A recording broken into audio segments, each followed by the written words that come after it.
ఓట్లున్నాయి అధ్యక్ష. అది అయిపోయిందా, ఈ పార్టీకి అయిపోయింది, దయచేసి అది చెప్పినా మీకు అంత మనవించుకున్నా.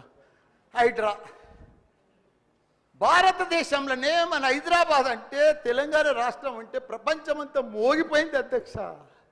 ఐటీ రంగంలో కానీ, ప్రతి ఒక్క డెవలప్మెంట్లో కానీ, ప్రతి దాంట్లో కూడా హైడ్రా వచ్చినాక ఒక్కసారి హైడ్రా ఏం పెద్ద తప్పు పని చేయలే, కానీ హైడ్రా వచ్చినాక ఒక భయాందోళనతో మొత్తం కుప్పగొలిపోయింది అధ్యక్ష. హైదరాబాద్ సిటీ దిష్టి తగిలిపోయింది అధ్యక్ష.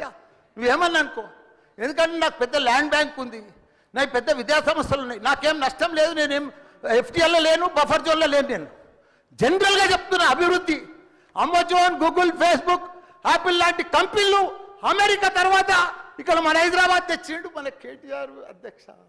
హెడ్ క్వార్టర్స్ ఈయనే ఉండే అధ్యక్ష.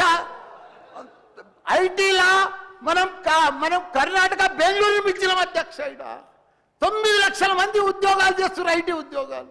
పెద్ద పెద్ద ప్రపంచం అంతా కూడా హైదరాబాద్ హైడ్రా తీసుకొచ్చి పెద్ద పెద్ద వాళ్ళకు బుగులు పట్టిపోయింది అధ్యక్ష. గరీబ్ వాళ్ళు అయితే గుండెలు వలిగిపోయినాయి అధ్యక్ష. మరి అది ఎందుకు తెచ్చిర్రో ఏమో మళ్ళీ నాకు అర్థం కాదు. ఇప్పుడు ఒకటి అధ్యక్ష, ఇప్పుడు నాయే కొన్ని ఎఫ్టీఎల్ ఉన్నాయనుకో, ఎగ్జాంపుల్ చెప్తా శ్రీధర్ బాబానా, మన ఇంట్లో మన సెల్ ఫోన్లో చూస్తే మన భూమి వన్ జర్సెప్టీ ద ఫ్లో అయిపోతుంది అన్న. మీకు దండం పెడతా, మీరంతా చాలా మేధావులు.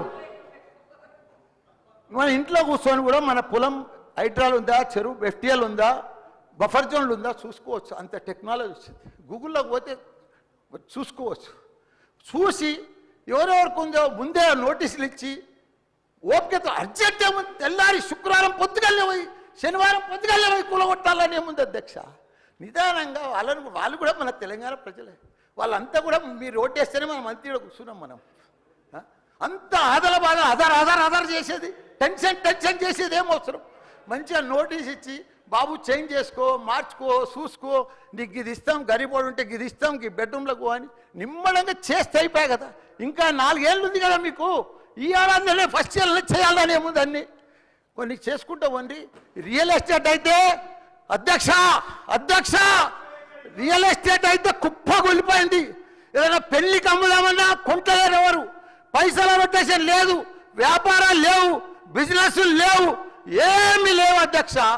దయచేసి మీరన్నీ కూడా ఆలోచన చేయాలని మంత్రులు కూడా ఉన్నారు, అందరికి కూడా చెప్తున్నా, అందరికి కూడా దండం పెట్టి చెప్తున్నా. థ్యాంక్ యూ అధ్యక్ష.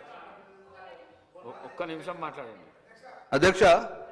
సార్ తమరి ద్వారా నేను ఒకటే రిక్వెస్ట్ అధ్యక్ష, ఏ ప్రభుత్వాలైనా అధ్యక్ష ప్రజల మనోభావాలకు అనుగుణంగా ప్రజలకు న్యాయం జరిగే విధంగా ప్రభుత్వాలు చేయొచ్చు. లేకపోతే ప్రభుత్వాల మీద, ప్రజాస్వామ్యం మీద ప్రజలకు నమ్మకం కోల్పోతుంది అధ్యక్ష. ఇందులో కరీంనగర్ జిల్లాలో, కరీంనగర్ కాన్స్టిట్యున్సీలో, నా కాన్స్టిట్యున్సీలో అధ్యక్ష, కరీంనగర్ మున్సిపల్ కార్పొరేషన్లో 4 గ్రామాలు కలిపారు అధ్యక్ష. 4 గ్రామాలతో పాటు కొత్త వింత ఏంటంటే అధ్యక్ష, కరీంనగర్ కార్పొరేషన్లో పక్కకున్న మున్సిపాలిటీ కల్పించాను అధ్యక్ష. నేను రిక్వెస్ట్ చేసిన అధ్యక్ష, ఇది ఎవరి లాభం కోసం చేసింది అధ్యక్ష? కనీసం నేను ఒక ఎమ్మెల్యేని ఉన్నాను, మా ఎమ్మెల్యే కాన్సెంట్ కూడా లేదు, గ్రామ పంచాయతీ కాన్సెంట్ లేదు. నేను ఒకటే చెప్తున్నా శ్రీబాబు గారు, మీరు కూడా జిల్లాలో ఇంతలో మంత్రి గారు, మీరు అమెండ్మెంట్ చేసి మీరు ఆ గ్రామాలకు వెళ్ళి 20%